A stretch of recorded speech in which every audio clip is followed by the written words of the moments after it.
Hey guys, it's time for another episode of Damien Ruins Horror Movies. My name is Damien. Before we get started, why don't y'all take a minute, if you haven't already, and like and subscribe, share, and as always, this episode is brought to you by Cool Dude Inc. Click the link below and go check out some shirts. From 1996, Scream, directed by the late great Wes Craven and written by Kevin Williamson. Yeah, that's right. I just did I Know What You Did Last Summer a couple episodes ago, and now I'm hitting another Kevin movie. I also ordered that book, I Know What You Did Last Summer, and I'm going to read it. I've read a couple pages. It's a little different than the movie. Let's just jump right in. It opens up with Casey. You hear a phone ringing. Casey gets a phone call. It's first innocent enough. It's a wrong number. If you're a millennial, this might seem weird because the phone keeps ringing. No matter how bad the calls get, she keeps answering. Because that's what phone life was like in the 90s. You didn't know who was calling you. And yeah, she could have probably made a pattern and realized, okay, this is probably him again. But she answers anyway. And it starts out, he's kind of like, oh, and it even gets a little flirty, but then it kind of gets a little dangerous. Because he starts asking questions and starts saying where he is and acting like he can see her. And she's starting to freak out. Then he wants to play a game of what's your favorite scary movie, and he tricks her with the Friday the 13th movie, because if somebody says who's the killer in Friday the 13th, you're thinking whole franchise, not first movie, right? So she says Jason, and he's like, wrong. And he kills her boyfriend who's on the back porch. Hanging on the back porch, hanging on the back porch, And the chase begins as she tries to escape from him. And her parents come home, but she can't get to her parents in time. And he gets her. And part of me wonders, because I remember watching this first time and being surprised, because Drew Barrymore is very, like, in your face on the cover of this movie. Like, she's going to be, you don't expect her to die in the first 5 to 10 minutes of the film. And Wes Craven, I've heard, does a little thing with Final Girls when he does a sequel. The first thing he does in the sequel is he kills the final girl from the original to let you know that we're not playing favorites. You only get to be a final girl once. And I'm thinking he might have done this with Drew Barrymore just to kind of trick us, because we trusted. We went into this movie thinking, okay, Drew Barrymore's the final girl. And then she gets killed, and it was like, oh shit, now what's going to happen? And next we meet Sydney, played by Neve Campbell, but it's like, well, they killed Drew Barrymore. Why wouldn't they kill Neve Campbell? Sydney's in her room, and we meet her boyfriend, Billy. There's a lot of throwbacks in this movie, I love it. Billy Loomis, you know, like Dr. Loomis from Halloween. Sure there's no relation.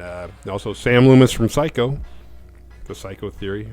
Sam Loomis, the boyfriend of Marion, the guy who was having an affair with Marion, the girl at the bank, the girl that gets killed in the shower. Jamie Lee Curtis's mom, Sam Loomis, may have grown up to be Dr. Loomis in the future. There's that weird conspiracy fan theory thing. Billy comes in through Sydney's bedroom window, and this is very Johnny Depp Nightmare on Elm Street. In fact, I feel like Skeet Ulrich in this movie is playing Johnny Depp. Not Johnny Depp's character in Nightmare on Elm Street, but he's playing Johnny Depp. He's got the hair, he's got the cheekbones, the jaw, he talks like him. They're like, why are you, did they tell you? I don't think it's a coincidence. You're doing Johnny Depp things, doing all the shit that he did in Nightmare on Elm Street, which also kind of gives us this confirmation that, oh, you're the Johnny Depp character, so we like you, we trust you, we already know you. But her dad knocks on the door, and her door's locked. She lets him in, or she doesn't let him in right away, but she like answers, and he's like, well, I'm going out of town for a week, so I left you some money down on the table, and blah, blah, blah. He's like, I thought I heard a scream. She's like, everything's fine here. He's like, all right, I will see you later. There's no hug. Not a warm relationship. And what is up with that nightgown she's wearing? What teenage girl wears a frickin' nightgown like that? I guess maybe that's to make her look more wholesome, to show like she's the virgin. Although, fun fact, Casey and Sydney are both names that could be a girl or a guy. And a lot of final girls have names that could be used for a girl or a guy, like Ash, Lori, Ripley. So Dad's gone. Sydney's ready to have a little PG-13 relationship with Billy. They get it on to an acoustic version of Don't Fear the Reaper, which is weird because it's B.O.C. How could it be a pussy song? But then she sends him away. She's like, I'm not having sex with you tonight. Get out. Go out the window that you came. So he starts climbing out. She's like, oh, by the way, Billy. And she lets him see a little. Not us. We don't get to see anything, but Billy gets to see it. And it's sad because Billy and her have been together for 2 years, and this is the first time he's gotten to see her boobs. The next day, the school is flooded with media and police as everybody at school finds out that Casey and her boyfriend Steve were murdered the night before. And all the students are being interrogated one by one till finally it's Sydney's turn to go to the principal's office. Principal Arthur Fonzarelli, and we meet Dewey and the sheriff, and they have many questions, but they kind of want to tiptoe around Sydney a little bit because they know that she's been through a lot. Us, the viewer, don't know why yet, though. But also, Dewey is not that much older. I guess he's supposed to be 25. So he's actually, like, this movie played, like, Kevin Williamson's trying to play it like, oh yeah, he's young, he's one of them, because he's 25. But it's like, dude, if you're 17, 18, 25 is fucking old. That's not, hey, there's my buddy, there's my 25, at least for me. I was like, yeah, my buddy, how old is he? Yeah, he's a little older than us, he's 25. 25 is not a little older. 25 is a lot older. 25 is a grown man. They should have had him be like, if he was like 21, then be like, oh yeah, he's 21. He bought his beer for a while, then he became a cop, and now he doesn't buy his beer anymore. But 25? It's like, Jesus Christ. And after she gets done in there, we meet the rest of her flaky friends, Stu, Tatum, and Randy. After school, Sydney goes home. She makes plans with Tatum because she's going to stay. She's a good girl. She's not going to have a party all week because her dad's out of town. No. She makes plans to go hang out at Tatum's house, and she's going to just kind of live there all week. And she turns on the TV, and it's nothing but news, news, news. Murder, murder, murder. Steve and Casey. Until she gets to Gail Weathers' channel. Gail Weathers lets us know that it's been a year since Sydney's mom was raped and murdered. And that's why this was all feeling familiar to Sydney, because she's been through this ringer before 1 year prior. It's almost been 1 year. She's ready. I think we kind of have the thing where it's like, it's been a year since something bad happened, so it's like, okay, the closure is done. I'm ready to move on. And then as soon as she's shut that door, she's ready to move forward. Boom.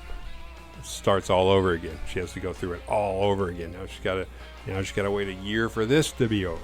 But she falls asleep on the couch for a couple hours and wakes up to a phone call from Tatum. Tatum says, hey, I'm going to come pick you up, but I'm going to stop by the video store first. Which, looking back now, it's like, why don't you come pick me up and we'll go to the video store together? Why do you get to pick the movie, you fuck? She gets out the phone and the phone rings again. She assumes it's Tatum. It's not. It's the voice from earlier in the movie. The voice that called Casey. Hey, Sydney. Hello, Sydney. I don't remember if he actually calls her that in the beginning. I think he doesn't actually call her by name till the second one.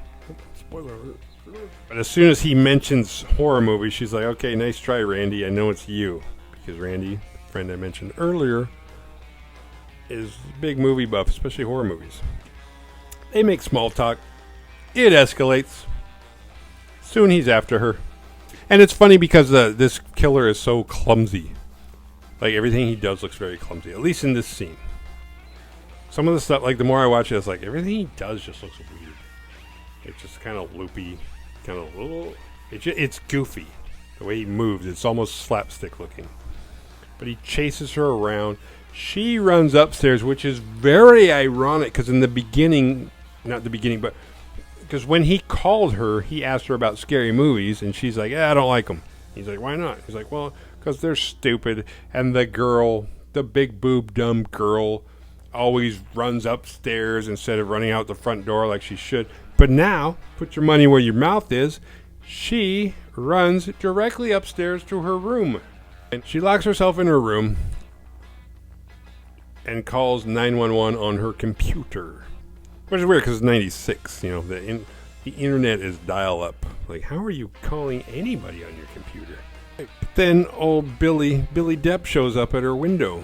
He's like, hey. And it's like this weird jump scare. Like she's like, oh my God, Billy. And he comes in and he gives her a big warm hug. And like the killer's gone. And she hears something drop. And it's a cell phone. She's like, why does Billy have a cell phone? The killer called me. On a cell phone, I'm assuming, because he's here. And she looks at him like, you're the killer, and now you're trying to act like you're not the killer. So then she runs away. And she goes all the way downstairs, opens the front door, and there's the mask, like, in her face, like it's supposed to be him. Then it pulls back, and it's Dewey. I don't know how the cops got here so fast. Ironically, because Kevin Williamson has done his fucking 80s slasher homework, except this is where he fails. Because every 80s slasher movie that has cops in it, the cops don't do shit. The cops show up as soon as everything's done. As soon as everything's over. Cops showing up. You know who follows the cops in horror movies or in slasher movies? The credits. The credits roll. The mystery's done. The killer's done. The cops don't. Their hands are clean. Like, we haven't done anything. We showed up. It's like, oh, is that the body we gotta... The cops are just, like, killer movers. They move the killers from the scene after they're already dead because the characters have already had to deal with it themselves.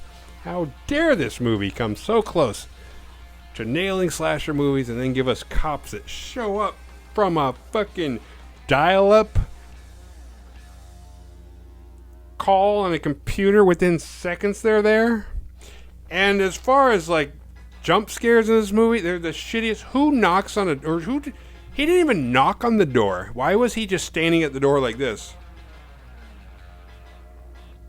It'd be different if he was trying to scare her and he knocked and he was like, this is gonna scare the shit out of her. But like the jump scares in this movie are so fucking bad. And I like this movie. Don't get me wrong, but the jump scares, they're so fucking stupid. They're just like, what? That doesn't make any sense. Nobody stands it as like, oh, I hope she's not in danger. I hope she comes out soon. They arrest Billy and take him and Sydney downtown. And Tatum shows up because Tatum showed up right after all the shit went down. She got done at the video store. Which if she would have just picked up Sydney in the first place and then gone to the video store together so they could both decide what movies to pick out to watch, this whole thing would have never happened. But it turns out, and I don't think I ever knew that Tatum and Dewey are brother and sister. And I feel like I never knew that, but as I'm watching it, I don't know how I could have not known that. I mean, they make it so blatant in this film that Tatum, maybe I just didn't give a shit. It was just a small detail. Because it doesn't really matter. It kind of does, but it doesn't. The media show up, and by media I mean Gail Weathers, because she wants some answers. She's somehow privy to all this going on. And it turns out, I'll get to it later, but it turns out Gail Weathers is actually really damn good at her job. Just people don't like her. That's a weird thing. Like, if we don't like somebody, we assume they suck at what they do. When it's like, I'm awesome at what I do, you just don't like me. There's a difference between sucking at something and you not liking me. The police are going to hold Billy all night because they're going to try and figure out if the cell phone calls came from his phone or not. But since the media have arrived, Dewey suggests, how about you guys sneak out the back so you don't have to deal with them, because you guys are in... It's like, you don't need to deal with that shit, especially based on what today is, because today is like really close to the literal anniversary of Sydney's mom's death. So they sneak outside, but Gail got tired of waiting out front, so she goes to the side and she finds them while Dewey's getting in the car. And she's like, tries to ask Sydney questions, and Sydney hates her. but we don't know for sure why. This movie does do a good job of like slowly unraveling things. Like all the characters in this film feel a certain way about stuff that the viewer is not privy to until it unravels more. That's why the second viewing, this is like a movie you can't just watch once. You have to watch it once, then you have to watch it again, because it makes more sense the second time. The first time you watch it, you're like, okay, or it just blows by you. But the second time you're like, oh, that's why.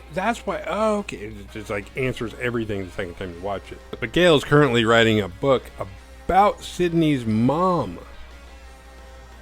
And she's like, oh, I'm almost done with that book. And Sydney's like, oh, okay, I'll make it. Sarcastically, she's like, okay, I'll make sure to look for it. And she's like, well, you don't have to look for it. I'll send you a copy. And then Sydney just snaps. Wow! Tags her in the face. And Dewey shows up, like, right as it happens. Dewey witnesses the whole thing. Does nothing. He's like, oh, shit. Now you gotta smack a bitch. You guys ready to go? And then you drive off. Nothing happens. You assaulted a woman in front of a cop and had no repercussions. Dewey drives him to his house. 25-year-old cop Billy still lives at home with mom. That's weird. Everything's weird about Tatum's life. She has a bedroom because she's having a sleepover with Sydney. She has 2 beds in her room. It made me wonder, because the more I looked at that, I was like, wait a minute. Is Dewey sleeping on the couch tonight, and normally you guys share a room? Like, why do you have 2 beds? And then the mom knocks on the door, and it's the mom from Gremlins. It's the mom from Footloose. I don't know, she's not Kevin Bacon's mom in Footloose, but she's somebody's mom. And she's also the mom from Stand By Me. This lady has been a mom for a long time. For years, and she's pretty much from pretty much from Gremlins to now, which is at least 15 years. She has looked exactly the same, but she's letting Sydney know that she has a phone call. So Sydney gets on the phone, and guess who? The killer. And that basically just gets Billy off the hook. It's like, well, Billy's locked up, and I'm getting a phone call from the killer, so. Can't be in 2 places at once. Or can he? Next we get a little Nick Cave. And then on the news we meet Cotton Weary, the guy who raped and murdered Sydney's mom, who's gonna get the gas chamber. But Gail Weathers doesn't think he did it. She thinks he's innocent, but she does believe that Sydney's mom and Cotton, they were having an affair. She just doesn't think that he's the one that did the murder. She thinks there's a little frame job going on. And with all this shit happening now the murders are starting again right around the anniversary of her death. She thinks this is all connected. And just when her book was almost done, we get a whole new chapter if any of this shit that she thinks is true, or a sequel. Back at the school, we see Janitor Kruger, which is just weird. Because I couldn't remember if that was actually in this movie or if it was in Scary Movie. Because it's out of place in this movie. It's like, I know, I get it. Wes Craven directed this movie. You don't have to throw a janitor with a Freddy hat and a sweater to, like, oh, that's the guy that did it. I already know that. And it was just weird. But it would have made sense in Scary Movie. Scary Movie fucking, just when, this is like the movie that brought slashers back, brought horror back, put it on a big budget. Everything was going well. Then Scary Movie came out and then just kind of deflated it. Because Scary Movie, the first 2, in my opinion, were so fucking funny that it makes watching these movies. I can't go back and watch these movies and not think about all the spoofs that Scary Movie did that were just so fucking funny. It's like, damn it, because this was a good movie. Principal Arthur Fonzarelli gets killed. But before that, school has already been, like, canceled. And there's a curfew, 9 o'clock curfew. Everybody's got to be inside. So Stu decides, hey, I'm going to have a party tonight. In honor of curfew, everybody come to my house, which seems weird. I guess if everybody went there before 9, they could all go there and be stuck there. But if anybody's showing up at 9:05, that's going to be a problem. Yeah. This is kind of weird because it seems like because school was cut short. So Stu's going to have a party. He goes to the video store. And Randy's working. We're like, how are you working when you're supposed to be at school? Like, your job didn't know that they were going to cancel school halfway through the day and you're at work. But they start talking because they're friends, kind of, more or less. And this is also weird because Randy looks over in the horror section and he sees Billy. He's like, oh, look, there's Billy. That's weird. You know, it seems like if you're a murder suspect, the last place you want to be caught is in the horror section looking at movies. But this is the beginning of the deconstruction that Randy gives us. Why would the boyfriend do it? To keep the plot simple. Which is, there's that word again, ironic. Which is also ironic because this movie script is anything but simple. This script is so convoluted and there's so much going on that for him to even point that out, it's like, we made the boyfriend the killer to take the easy way out to not be too complicated because viewers are only half watching. Somehow he knows that Sydney's dad is missing because when Sydney was at the police station, they were looking up the hotel they were supposed to be in and he never checked in. Somehow Randy knows that and he points out, oh, there's the red herring. He's not at the hotel because he's killing everybody. But guess whose corpse is going to fall out in the final reel of this film? And if this is just a movie, wouldn't I be the killer? So Randy kind of puts himself as a red herring. The funny thing is, though, it's like, okay, Billy spent the night in jail. He gets out, immediately goes to the video store to the horror section. Dewey and the chief talk. And they find out the cell phone calls were coming from Sydney's dad's phone. Dewey drops Sydney and Tatum off at Stu's party, which is, as a cop or a brother, is very irresponsible. Like, what are you doing? You should be trying to talk them out of going to a party. I mean, I get it. There's a party. There's a lot of people around. Safety in numbers. But at the same time, it's like, what are you doing? It's curfew. Everything's shut down. You're like, oh, you want to go to a party? A brother with bad judgment is one thing, but you're a cop. That's just irresponsible, Dewey. Come on. And after they leave his vehicle, he looks over and he sees Gail Weathers and her little crew, which is like one dude, shows up. So he goes over and starts talking to her because she's setting up a little stakeout. She's going to watch the house. So he's like, oh. He kind of acts like he's going to put a stop to something. He's like, oh, what are you guys doing here? You guys shouldn't be here. But instead, he's actually using that as his icebreaker, his way in to meet Gail, because he's got like this little crush on her, because apparently he used to watch her when he was a little younger.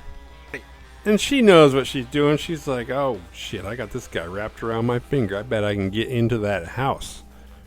And she's right, because Dewey takes her right to the front door. They go inside.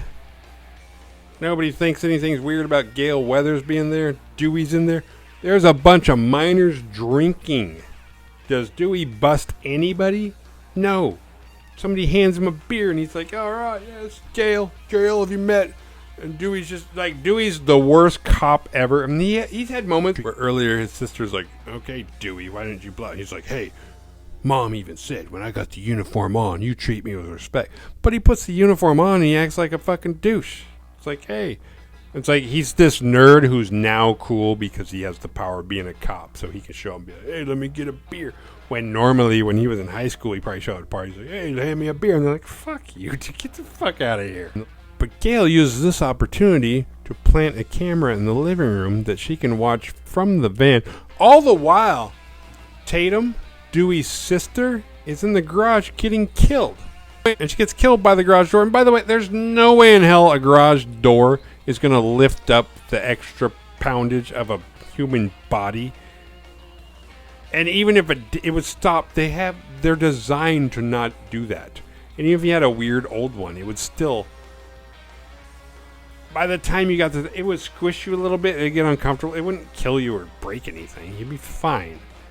And who puts a fucking cat, because they actually did the cat scare where it was like the cat meowed after it knocked something over, but they tried to do the little because there's a little cat door and she tried to crawl through it because the killer was after her. She got stuck in it. What happened in Scary Movie during that part would have happened to anybody. Like, you don't have to be fat for that to have happened. That's what would have happened to, if you weighed 100 pounds, that would have happened. Billy shows up, and he and Sydney go up to Stu's parents' room to talk. Then they make love. Meanwhile, downstairs, Randy does everything but break the fourth wall to break down and deconstruct this movie, How to Survive a Horror Movie. I think what he meant to say was a slasher movie, though. And for some reason, he's dressed like Shaggy from Scooby-Doo. What the fuck? Rule number 1, no sex. Rule number 2, no drugs or alcohol. And rule number 3, never say, I'll be right back. Dewey gets a tip from the sheriff, so him and Gail go to check it out, and they find Sydney's dad's car. And they hook up a little bit. All right, Dewey. Because I don't think Dewey cares about being a cop. Dewey cares about being cool, and he's never been cool before in his life. I'm just saying. Dewey's all kinds of fucked up. After the sex upstairs with old Sydney and Billy, they start talking. And this is kind of weird, because, okay, Sydney has just lost her virginity. She's been with this guy for 2 years, won't let him in her pants. Tonight she does, and then afterwards she's like, starts asking him questions. So who'd you call when you got arrested? You're allowed one phone call. You didn't call me. Who'd you call? He's like, I called my dad. Well, that's weird, because the cops called your dad. He's like, oh, well, my dad didn't answer, so they had to call. So they got one. She's like, And she starts grilling him. And he's like, what do I got to do to convince you that I'm not the killer? And then it's funny because the killer comes in and stabs him in the stomach a few times. It's like, oh, well, that works. But at the same time, it's like, if you still think this guy's the killer, why'd you just have sex with him? But now she's face to face with the killer. And once again, she's on the second floor. So she goes toward the window, starts trying to climb out, and then falls out the window. A boat breaks her fall, luckily. But when she looks up, she sees the garage door open.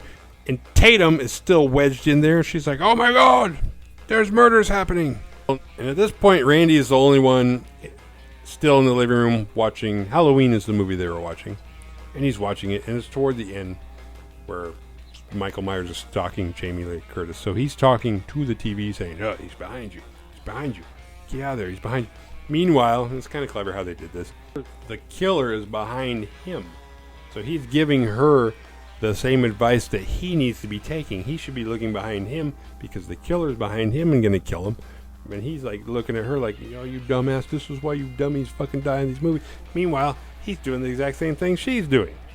Sydney makes it to the news van. She goes inside. The guy, Gail's buddy, camera guy, whatever the hell his official title is, he's in there. His name is Kenny.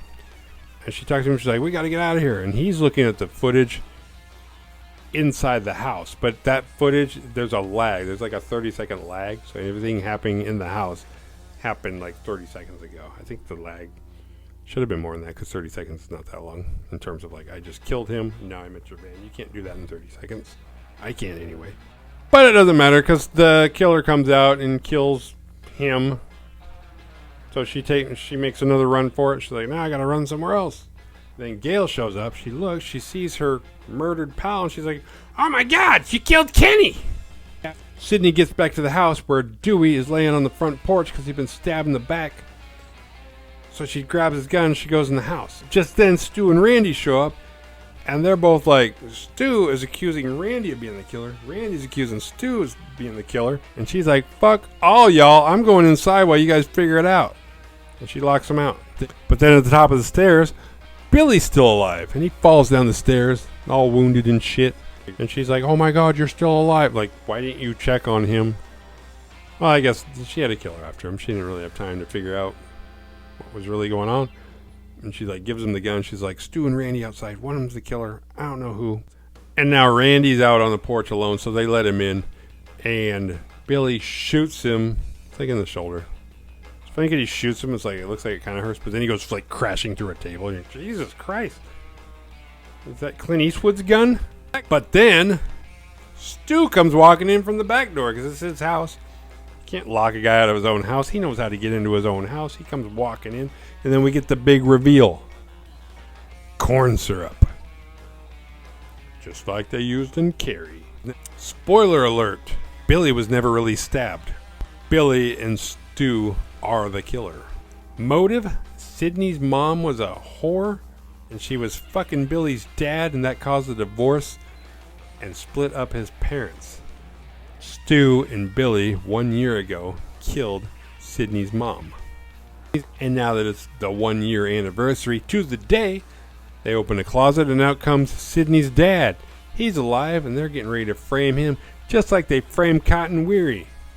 Yeah, Sydney's dad's going to go on a murder spree because he's so crazed out from what happened to his wife the year before that he went on a murder spree and killed everybody. And Stu and Billy are the sole survivors, setting them up for a sequel.